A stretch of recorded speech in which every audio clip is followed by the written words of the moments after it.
Parliament సమావేశాల నేపథ్యంలో ముఖ్యంగా పహల్గాం దాడి, ఆపరేషన్ సింధూర్పై చర్చించనున్నామని ఎంపీ చామల కిరణ్ కుమార్ రెడ్డి తెలిపారు. మహారాష్ట్ర ఎన్నికల్లో ఓటర్ల నమోదు విషయంలో అవకతవకలు జరిగాయని, ఎలక్షన్ కమిషన్ పారదర్శకతతో నడుచుకోవాలని అన్నారు. ఓటర్ల నమోదులో తప్పులు జరగకుండా వ్యవహరించాలని అన్నారు ఆయన. దీంతో పాటు మణిపూర్, జమ్మూ కాశ్మీర్, లడఖ్లో ఉన్న సమస్యలపై కూడా చర్చిస్తామన్నారు. మరింత సమాచారం మా ప్రతినిధి శివ అందిస్తారు.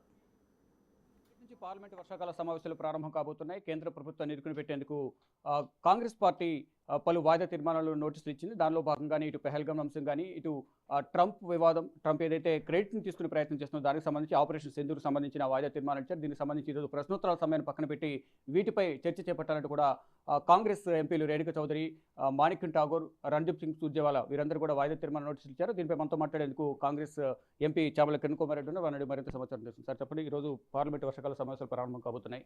వాయిదా తీర్మానాలు ఇచ్చారు. ఏ అంశాలపై ప్రధానంగా మీరు చర్చించారు?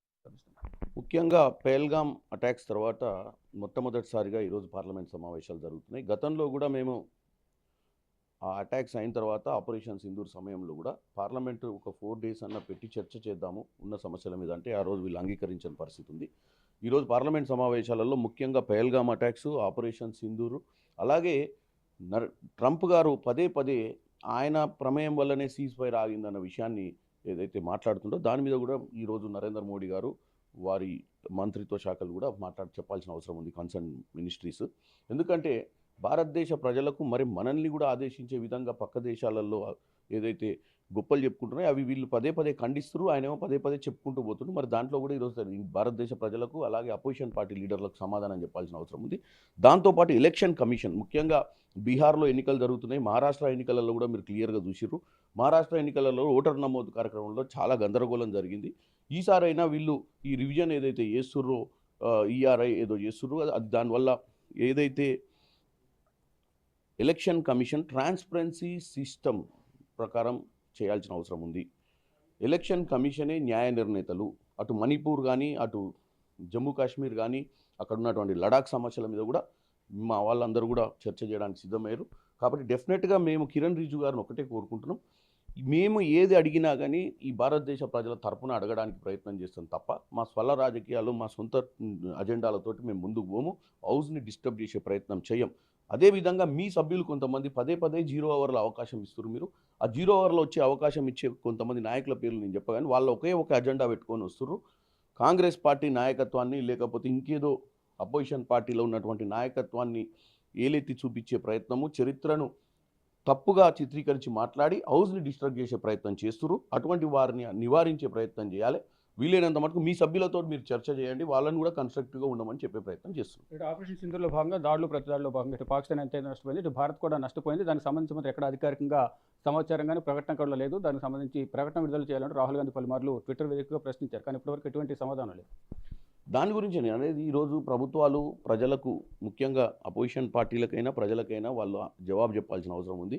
మనది డెమోక్రసీ, ప్రపంచంలోనే అతిపెద్ద డెమోక్రటిక్ సిస్టమ్ మనది. కాబట్టి వీళ్ళు కొంచెం జాగ్రత్తగా వ్యవహారం చేసి మాకు సమాధానం చెప్పకుండా దాటేసే ప్రయత్నం చేస్తారు. కాబట్టి ఈసారి పార్లమెంట్లో ఎట్టి పరిస్థితుల్లో సమాధానం చెప్పే విధంగా మేము ముందుకు పోతాం. ఇక పార్లమెంట్ సమావేశాల వేదికగా రాష్ట్ర సమస్యలు ఏ విధంగా మీరు లేవనెత్తే అవకాశం తెలుస్తుంది? ముఖ్యంగా రాష్ట్రంలో బీసీ కులగణన ఏదైతే ముందు మనమే తెలంగాణలో చేసినాం దాన్ని ఇంప్లిమెంట్ చేసే విధంగా 42% రిజర్వేషన్ ఇంప్లిమెంట్ చేయాలి.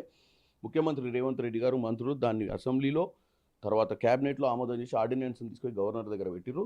ఎట్టి పరిస్థితుల్లో దీన్ని ఆమోదం చేసి బీసీ ప్రధానమంత్రిగా ఉన్నటువంటి నరేంద్ర మోడీ గారి బాధ్యత. ముఖ్యమంత్రి గారు, మంత్రులు, డిప్యూటీ చీఫ్ మినిస్టర్ కానీ కూడా రేపు వచ్చి ఇక్కడ ఉన్నటువంటి ఇండియా కూటమి పార్లమెంట్ సభ్యులతో మాట్లాడి ప్రధానమంత్రి మీద ఒత్తిడి తీసుకొచ్చి ఎట్టి పరిస్థితుల్లో ఓబీసీ కాస్ట్ సెన్సస్ని ఇంప్లిమెంట్ చేసే విధంగా ఇప్పుడున్న ఆర్డినెన్స్ కూడా త్రూ చేసి లోకల్ బాడీ ఎన్నికలు ఇంప్లిమెంట్ చేసే విధంగా ముందుకు పోతాం. ఇప్పుడు ప్రజెంట్ 2 రాష్ట్రాల మధ్య నీటి వివాదం కొనసాగుతుంది. ఇటీవలే కేంద్ర ప్రభుత్వం జలశక్తి ఆధ్వర్యంలో బనకచెర్ల ప్రాజెక్టుపై కూడా చర్చ జరిగింది. అయితే ఈరోజు ఒక కమిటీ కూడా ఏర్పాటు చేయాల్సి ఉంది. ఈ సమస్యను ఏమన్నా పార్లమెంట్ వేదికగా లేవనెత్తే అవకాశం ఉందా? మీరు కేంద్ర ప్రభుత్వం బనకచెర్ల మీద డిస్కషన్ జరగలేదు. ఆ రోజు 4 అంశాల మీద డిస్కషన్ చేసింది. కృష్ణా రివర్ బోర్డు ఎక్కడ ఉండాలి, గోదావరి రివర్ బోర్డు ఎక్కడ ఉండాలి, శ్రీశైలం డ్యామ్ మీద జరిగినటువంటి డ్యామేజెస్ ఏమైనా ఉంటే ఆ రిపోర్ట్స్ ఎవరు చేయాలి, గత విభజన హామీలో ఉన్నటువంటి అంశాలను ముందు నెరవేర్చుకోవాలి, నికర జలాల మీద ఒక అవగాహన రావాలి, 299 కృష్ణా, 968 ఉన్నటువంటి గోదావరి మీద ఉన్న నీటిని మనం ఫస్ట్ మన ప్రాజెక్టులు కట్టుకునే విధంగా ముందుకు పోయిన తర్వాత, ఇప్పుడు ప్రాజెక్టులు కట్టుకోక ముందే మనం మిగులు జలాలనో లేకపోతే వరద జలాలను మాట్లాడుకోవాల్సిన అవసరం లేదు అని చెప్పి మేము క్లియర్గా చర్చ చేసినాం. దాని ప్రకారమే ఇప్పుడు ప్రస్తుతము ఆ సబ్జెక్టు స్టేట్స్కే వదిలేసిర్రు. స్టేట్స్ ముందు డిస్కస్ చేసుకున్న తర్వాత దాన్ని మళ్ళీ ఇక్కడ చర్చకు వస్తుంది. ప్రస్తుతం బనకచెర్ల అనే ఒక విషయం మీద మేము మొన్న ముఖ్యమంత్రి గారు జలశక్తి మంత్రి గారి దగ్గరికి రాకముందు కూడా అదే విషయం చెప్పాడు. బనకచెర్ల అనే విషయాన్ని మీరు మాట్లాడాల్సిన అవసరమే లేదని చెప్పి, ఎందుకంటే ముందు చాలా అంశాలు మాట్లాడాల్సినవి ఉన్నాయి. ముందు ఉన్న నికర జలాల మీద చర్చ జరిగిన తర్వాత మిగులు జలాలు, తర్వాత లేకపోతే వరద జలాలు చర్చ చేస్తామని చెప్పారు. సీఎం గారు ప్రాబబ్లీ ఈ రోజు కానీ రేపు కానీ రావచ్చు. మాకు ఇంకా ఇన్ఫర్మేషన్ రాలేదు, రాగానే మీకు తెలియజేస్తాం.